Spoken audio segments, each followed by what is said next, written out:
Foundation face மேக்கப்ல face and நெக்ல எங்கெல்லாம் floss இருக்கோ அதெல்லாம் கவர் பண்ணிட்டு ஒரு யூனிஃபார்மா ஈவன் ஸ்கின் டோனுக்கு கொண்டு வரதுக்கு யூஸ் ஆகுற விஷயம் தான் ஃபவுண்டேஷன்.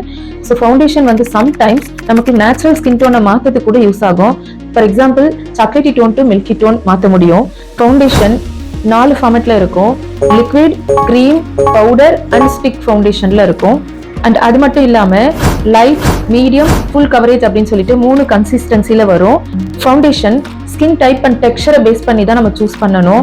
அப்படி பார்க்கும்போது இஃப் சப்போஸ் ஆயிலி ஸ்கின்னா இருந்தா நமக்கு ஆயில் ஃப்ரீயா இருந்து லாங் லாஸ்டிங்கா மேக்கப் இருக்கணும் அப்படின்னா மேட் ஃபவுண்டேஷன் சூஸ் பண்ணணும். அதே மாதிரி ட்ரை ஸ்கின்னா இருந்ததுன்னா நமக்கு ஒரு மாய்ஸ்சர் கண்டென்ட் கொடுக்குற மாதிரியான டூவி லுக் கொடுக்குற மாதிரியான ஃபவுண்டேஷன் சூஸ் பண்ணணும். நார்மல் ஸ்கின்னா இருந்தா நீங்க லைட் டு மீடியம் கவரேஜ்க்கு போகலாம். சப்போஸ் உங்களுக்கு பிக்மெண்டட் ஸ்கின்னா இருந்ததுன்னா கண்டிப்பா நீங்க ஃபுல் கவரேஜ் ஃபவுண்டேஷனும் சூஸ் பண்ணணும்.